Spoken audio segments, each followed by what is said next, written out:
AI news is getting insane. First and foremost, we have Unitree Robotics announcing the G1. This is the new version of the robot that is very agile, very strong, very athletic, you could almost say.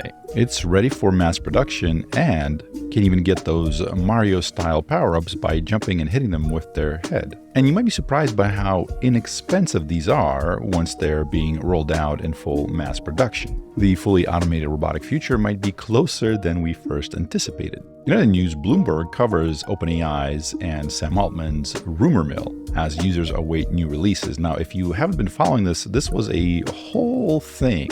Basically, as you might know, there's a number of accounts that are semi-anonymous on X Twitter, such as I Rule the World and Jimmy Apples. I Rule the World is the Strawberry Man, and Jimmy Apples is just Jimmy Apples. But as the reporter that wrote the piece puts it, she's saying, for this week's newsletter, I wrote about the OpenAI rumor mill and had a really fun time explaining Strawberry Man and Jimmy Apples to my editors in the process. The AI denizens that lurk in the deep depths of X Twitter and the various shenanigans they pull are now overlapping with sort of mainstream reporters, with people covering technology for publications such as Bloomberg. And it's as funny as you imagine it to be. We're going to cover some of this and go over their write-up. And finally, we have some new showcases in the world of AI video. We have some new showcases by SORA, which of course has not been released, but also Runway ML is giving OpenAI a run for their money by releasing some pretty stunning AI footage from their new Alpha Turbo model.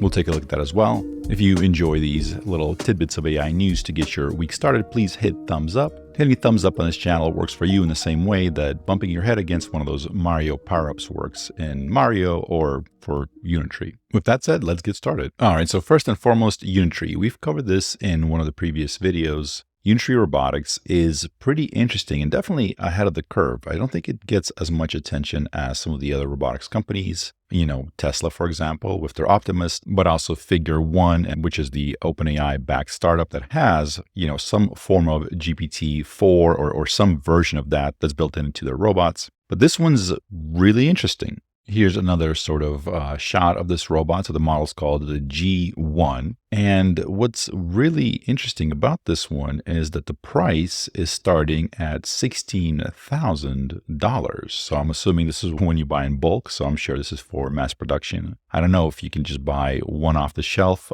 quote unquote, for, you know, for $16,000, but that price point is very meaningful because if you're, oh God, should we still be doing this? I always get so concerned. I get it's a robot. I get it doesn't have any feelings, but just, you know, one day if something changes, do we really want this footage out there? We're training the AI models on this footage out there, so they're going to see it. Just FYI. Here they're showcasing the hollow joint wiring of the whole machine, which allows it to do some pretty interesting things. So take a look at this. It's sitting here on this little bench, folding itself up into a tiny shape, which allows it to be carried like this. So 35 kilos is 77 pounds for my imperial speaking friends, which seems like a really good weight, doesn't it? I mean, it's not too heavy. It's not too light. I mean, this guy lifting it, I got to say, is pretty impressive. This guy's stronger than he looks, although I got to say, if that thing is 77 pounds, you probably should not lift it with your back. He might get away with lifting it like that most of the time, and then that one time, he's going to be sorry for it. Who knows what I'm talking about? The robot also doubles up as a home defense mechanism. It gets out its Wow, that's pretty cool. It gets out its trusty katana / staff and is able to defend the household from various intruders. I'm just kidding. They're just showing the various dexterity of this thing. I gotta say, I'm pretty impressed. So this is 1x speed, which it looks sped up, I gotta say, but no, I mean, no, it's not. This is 1x speed. Wait a minute. He did not break that bottle. This is kind of insane. So this is a Coke bottle. He just like smashes it with a karate chop, sideways karate chop, just knocks the cap off of it without breaking the bottle. Let's take a look at that again.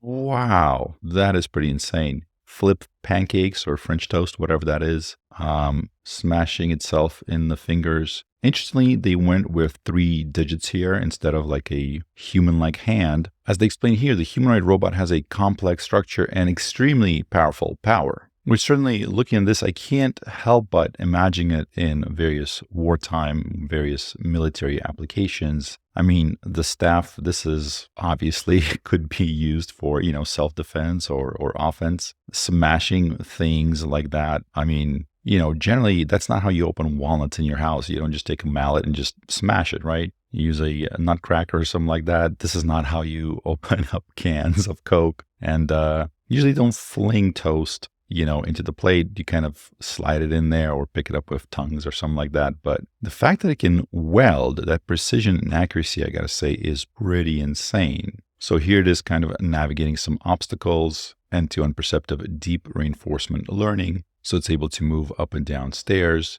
get over various obstacles. The fact when it jumps up and down, it seems very agile, like kind of its limbs, its hands move to kind of keep it steady, keep it balanced. Here's bumping into the other robot, but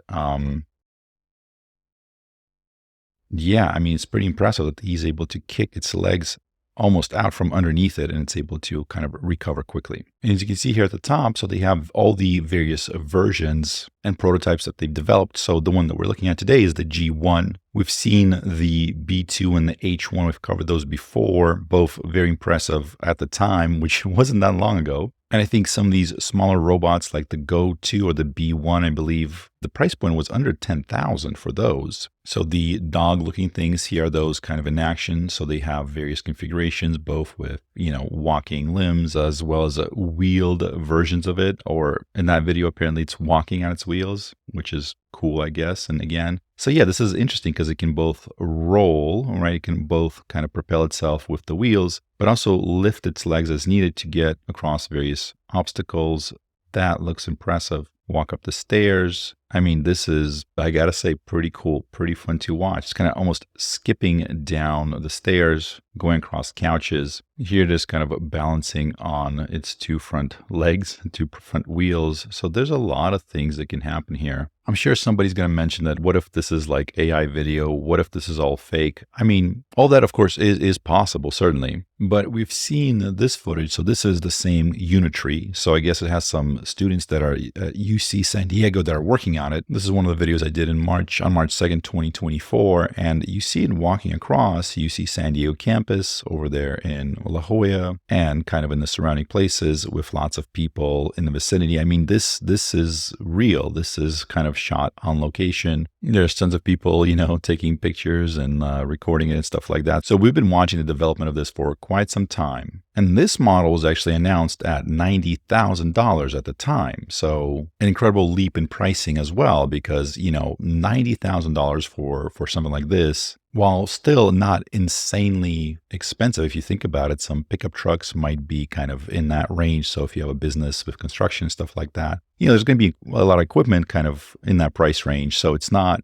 out of this world, but 16,000, that's just a whole different level. Obviously, we need to see exactly what it's able to do, kind of if it's in the manufacturing facility or in the household use, like what can it actually do? What kind of value does it actually provide? But man, 16,000 seems like it's very affordable for a lot of different places to be used. I posted a survey asking people how much they would pay per month for having a robot like that if it would do all of your household chores for you. Nothing else, just household chores. So it, loaded, unloaded the dishwasher, did your clothes, folded the clothes, swept everything up, vacuumed, took out the garbage, all that stuff. And I expressed it as a monthly payment, which a lot of people had a problem with. They're like, well, why wouldn't I just buy it? Well, the point is that a lot of businesses, if you need 1,000 of these, 10,000 of these, you might not have the capital to shell out at any given moment to buy a whole fleet of them. So a lot of businesses will approach it from a perspective of, can we lease these things? Or can we take a loan and just pay the monthly on the loan and then put these things into productions ASAP? And for them, as long as the value that they're getting from the robot per month is more than their monthly payment, well, they're making money on it. It makes sense to them, right? So a $16,000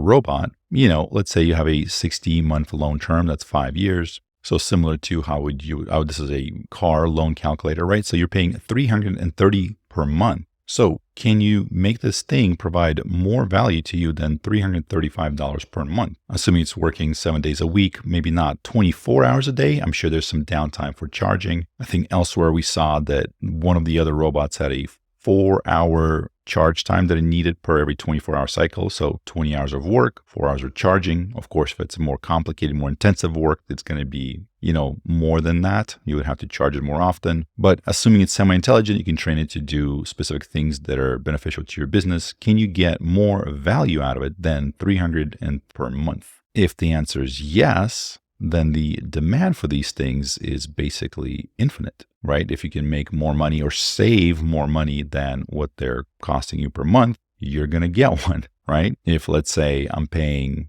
$500 per month for a housekeeper, maid, whatever you want to call that, and this thing does all of that for $335, I'm going to get this thing. That's just an example scenario, but the point is, obviously, the cheaper the price is, the higher the demand's going to be. So, and at $16,000, assuming that it's useful, the demand could be just sky high. In other news, Bloomberg posts this: OpenAI's Altman fuels rumor mill as users await new release. It's always interesting how they write headlines because they have to really compact everything into a shorter headline. The weirdest headline I've ever seen in my life was Foot, Heads, Arms, Body. That's a real headline. It was after Michael Foot. I'm assuming it's this guy. He was the head of a committee on some sort of a nuclear arms committee. So he heads the arms body. Okay. Foot, Heads, Arms, Body. Anyways, OpenAI's Altman fuels rumor mill as users await new releases. So it all started with a fruitful rumor. So OpenAI's Sam Altman posted a picture last week of a clay potted strawberry plant with the description or the caption, "I love summer in the garden." So we've covered this. There were rumors of a model called Strawberry. We believe it's the same sort of model, the same idea as the previously leaked news about Q Star. We went kind of deep into that, so we're not going to cover it here, but basically Q Star, Quiet Star. There's a few Stanford research papers published about that, with the idea of basically getting these large language models to kind of bootstrap themselves, to kind of iteratively improve their own reasoning skills. And so the belief was that OpenAI's Strawberry, aka Q Star, was a model that was being developed kind of with those ideas in mind, something that had great math abilities, something that had great reasoning abilities. So when Sam Altman posts a picture of some strawberries, we think that there's, as she puts it, more to it than the CEO bragging about his green thumb. And of course, this started the rumor mill, right? Everybody started proclaiming that OpenAI was about to release a much anticipated technological breakthrough. Certainly, I remember seeing rumors that, or people sort of translating, kind of interpreting that post as, I remember somebody posting like, well, this is how long it takes strawberries to bloom or to grow or whatever, to ripen. So therefore, that's when the model will be released. Who knows? And so Altman fueled the rumors by replying to two anonymous accounts on X, one named Strawberry Guy. Now, Strawberry Guy is I Ruled the World MO, right? So people are referring to him as I Ruled the World. So that's who she's referring to as Mr. Strawberry Guy or whatever. And this is the picture that Sam Altman posted of his strawberries. And the other one is Jimmy Apples, when they're saying these accounts post unverified predictions and analysis about startups' plans. Now, it's important to understand that Jimmy Apples and I Rule the World, they're not kind of the same, right? So Jimmy Apples has been doing this for quite some time. And we've seen in the past where some of his predictions seem to be eerily accurate. Very often you hear him post something that, a month or two later kind of blows up and we see it unfolding. And it kind of does seem, as far as I can tell at least, that he has some inside knowledge, either by being, kind of deep within that Bay Area culture and just like knowing a lot of people. So maybe just being close to the inside, or even like just leaking some inside information. I have no idea, but he is somebody that has, I think, developed some credibility, I would say, in the kind of XAI sphere. I Ruled the World is brand new and kind of exploded in popularity. And so she notes that here Strawberry Guy's account soon added thousands of followers and caught the attention of, Aravind Srinivas, who's the CEO, the founder of Perplexity, right? Y Combinator CEO Gary Tan. We've covered some of his stuff in the past. And rapper MC Hammer, like I've noticed that they were interacting in there. Several OpenAI employees also posted reference to strawberries, further stoking the rumors. And by the way, he's talked to a lot more people than just this. He's interacted on Twitter with a lot of big names, both kind of inside the field of AI and some people that are big names, maybe kind of on the outside of AI, but kind of blew up in there and definitely had a lot of influence. And they're comparing they're saying it's similar to the chatter about unreleased Apple products, right? So before a new Apple release, there's a lot of like rumors and speculation about it. And they're saying, oh yeah, but Apple CEO Tim Cook doesn't spend time replying to anonymous rumor goers on social media. Now, I don't know about you, but Sam Altman, I'm going to say posting on Twitter and just kind of being an overall troll is highly entertaining for me. I absolutely love him for it. I feel like whatever, personal faults we have, whatever character traits we all have that aren't perfect, they can be really made up and made better and be redeemed by having a really strong Twitter game. Don't take that too seriously, please. And here she's beginning to kind of speculate about, well, what could this mean? Why is this happening? So she's saying there are plenty of reasons Altman might want to engage. In recent months, the startup has faced a string of high-profile leadership departures, right? We've seen a lot of people leave to Anthropic to start their own companies, etc.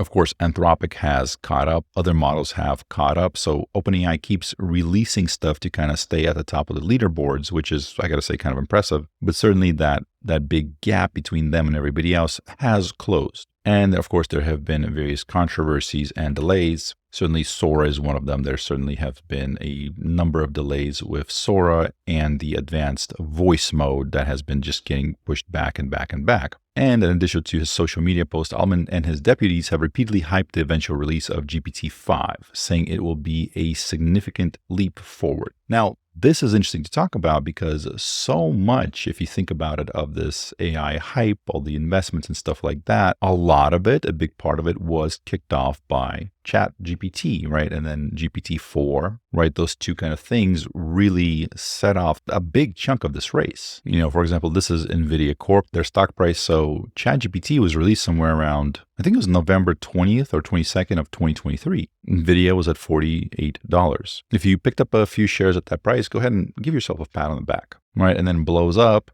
to double or triple that, largely because of AI, because of the hype behind AI and the need for the AI chips. But if you think about it, if OpenAI releases GPT-5, right, if they release like the next generation model and it's not good, I think that would have a really cooling effect, a really chilling effect on the market. I think people still to this day, everybody looks to them as kind of like the front runner. If they don't have anything, people are going to start questioning how rapidly the progress will continue. And of course, nobody commented on anything, OpenAI or Strawberry Guy or Jimmy Apples. OpenAI released some new models, rose to the top of the chatbot arena, but nothing major. Now, of course, a lot of people were fed up with the social media rumors, right? So Alex Volkov said, I'm tired of this, right? So he hosted a space on Next to try to deflate the hype. Strawberry Guy listened and responded with emojis, but didn't up revealing their identity. And even as Volkov tried to pour cold water on the rumors, he says that there might be truth to the idea that Altman might be looking to prepare the public for more powerful and disruptive technology that the company has already developed. He's saying, I honestly don't know. Sam is also human and maybe he just wants to have a little bit of fun.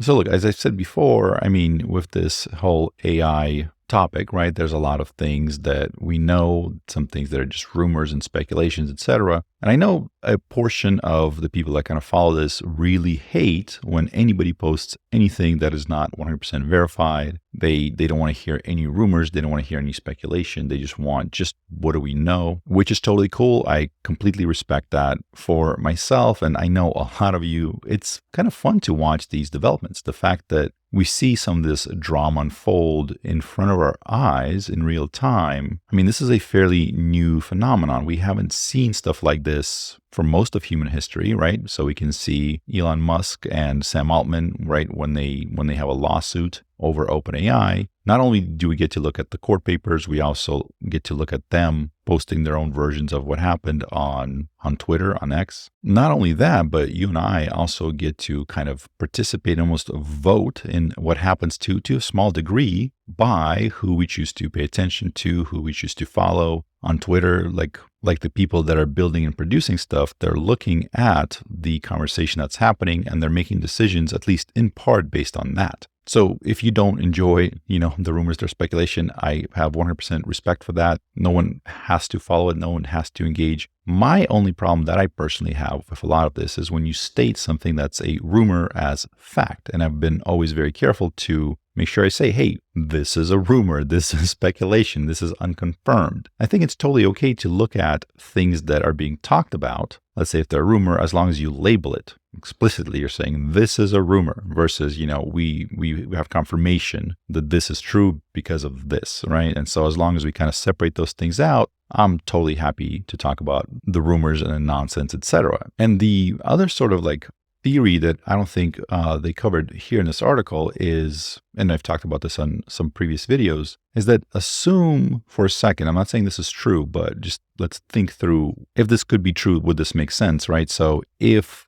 OpenAI does have a technology that is several years ahead of everybody else, which we know they did with GPT-4, right? It took years for people to catch up to that. And now assume that as soon as they release it, other people are able to catch up, right? Because they can generate synthetic data with it. They can kind of copy it. They can kind of not copy and paste that model over, but as soon as they release it, people start figuring out how to reverse engineer it. So the moment that OpenAI releases GPT-5, there's a sort of a countdown clock that starts until somebody gets a model that's close to it. Whereas if they don't release it, it's going to take them longer. Now, meanwhile, as we've covered here, OpenAI is talking to a bunch of different industries, setting up various connections. For example, we know that Sam Altman is negotiating with a lot of people in Hollywood to incorporate SORA into various Hollywood studios. We know that a lot of like Ashton Kutcher, for example, and many other producers and actors and people kind of in that industry have early access to SORA, and they're saying great things about it. We know that they're pursuing robotics, Figure AI. They're integrating OpenAI's technology with Figure AI. Figure AI is that robotics company producing the Figure robot that now has a contract with BMW for those robots to help produce cars for auto manufacturing. So OpenAI has their hand in that. We also know that they've partnered with a lot of different other companies, including with customer service companies and medical companies. There's a company that helps farmers kind of in the third world where it's like harder, where capital is very limited. It helps them kind of, it's like almost like a social network for them to be able to share knowledge and buy and sell stuff. And it sounds like it's having a great benefit, right? I think it's a nonprofit organization that backs that, and OpenAI provides services to them. So it's not that they're like sitting still. You can see this kind of flurry of activities. Probably a good analogy is like, the duck. They say like the duck it looks like they're sitting still on top of the water, but they're like pedaling rapidly underneath with their feet. I think that's what OpenAI is doing right now. There doesn't seem to be a lot of visible activity, but when you're looking all the contracts and all the negotiations that are happening behind the scenes, there's tons of them. Think about all the people that are joining the board.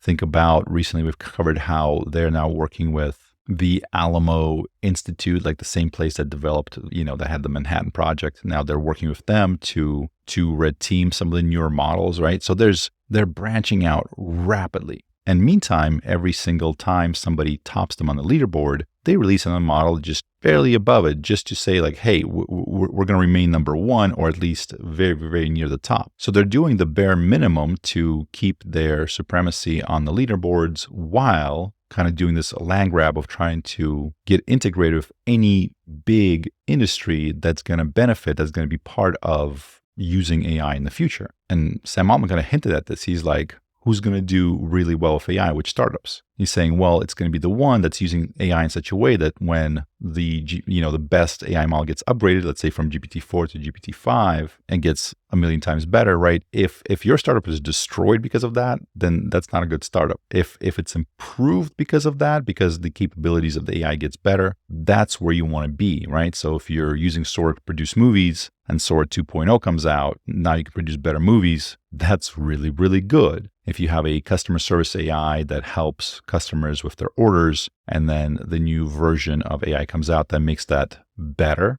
then that's good. That's the type of company that you want to have. And so the other kind of theory that might be happening is that they're going to get their tentacles, if you will, into every major industry and every major organization that's going to be interacting with AI. And once they have that land grab, once they have that foothold, right, then they're going to pop out whatever they have. Because at that point, right, that's going to start that clock of everybody else trying to catch up. But meanwhile, OpenAI is already going to have all of the connections and the integrations. Remember how Google said back in the days, we have no moat. AI doesn't really have a moat. Well, maybe what's happening now is Sam Altman's digging that moat. Again, that's just a theory. I don't know if it's true or not. Based on what I'm seeing, there's a lot of activity going on in the background. So I'm sure over the next year, everything will become crystal clear, who's right, who's wrong. But yes, so far we haven't seen anything that looks like the next generation model or looks like Strawberry, something that's good at reasoning. So we haven't really seen any concrete proof of that. All right, next we have some news on Runway ML and their Gen 3, and this is specifically Gen 3 Turbo, the model capable of producing videos faster. So take a look at this. So this is 1080p produced on Runway ML. So those little flickers, that was probably just the compression. That wasn't part of the video. That was my fault. But if you take a look at this, I mean, well, that looks a little bit weird, but I gotta say it's extremely, extremely realistic. Kind of mind-blowing how incredible the details are. The lighting, that kind of macro photography, how up close it is. Every eyebrow, every hair seems to be, I mean, take a look here as her finger moves past the eyebrow and how well all those hairs and everything react to it. It's not perfect. You can still tell it's AI video, but if you're not paying attention to it, if you're not really there, like really zooming in on it, you're not going to see it. It's just going to look right. It's going to look good. Take a look. The other thing that it does really well is image to video. So here's an image generated with Midjourney, I believe, and this is how it looks when we're animating it with Runway ML. As you can see here, really smooth, really great 3D views.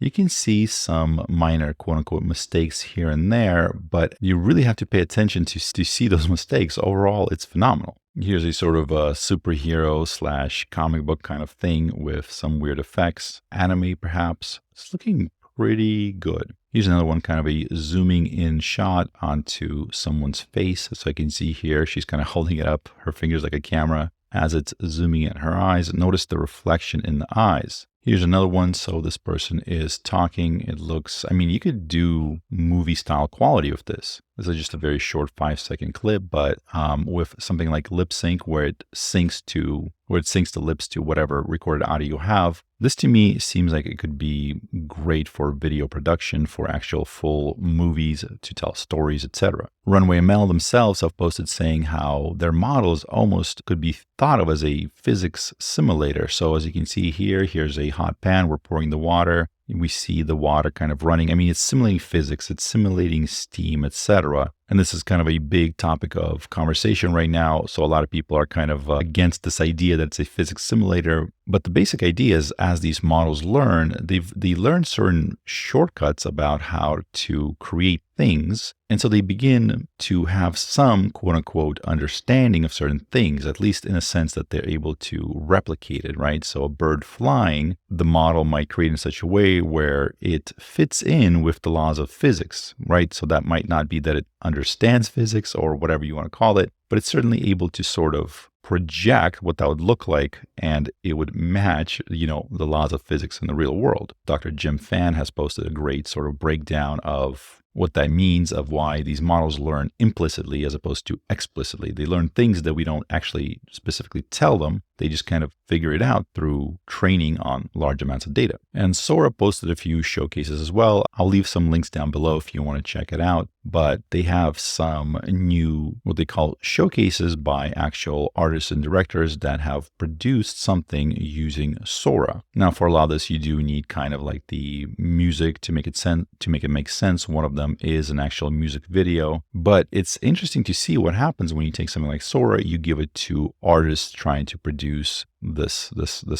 visual art, and what they can do with it. Here's kind of another example, somebody playing this kind of weird futuristic 3D looking piano that's made out of, what is that, ice crystal or whatever that is, in some like futuristic abstract setting. I mean, this will allow movie makers to produce things that they could not have before, not at least without massive amounts of special effects, of whole departments of people, producing stuff in the background, millions and millions of dollars. They will be able to shoot these things on their computer at home with just a few minutes, some patience. They might have to, sit down and do 10 different generations or 100 different generations to pick just the right shot that they're looking for. But even that's going to get easier and easier as these models grow and adapt and improve. Anyways, I think I'll leave it here. There's some really weird ones that I'm not going to play for you, but I'll leave the links if you want to check it out. It's actually on YouTube on the OpenAI's channel. They have these showcases, including some really, really weird ones. So if you're into that, check it out.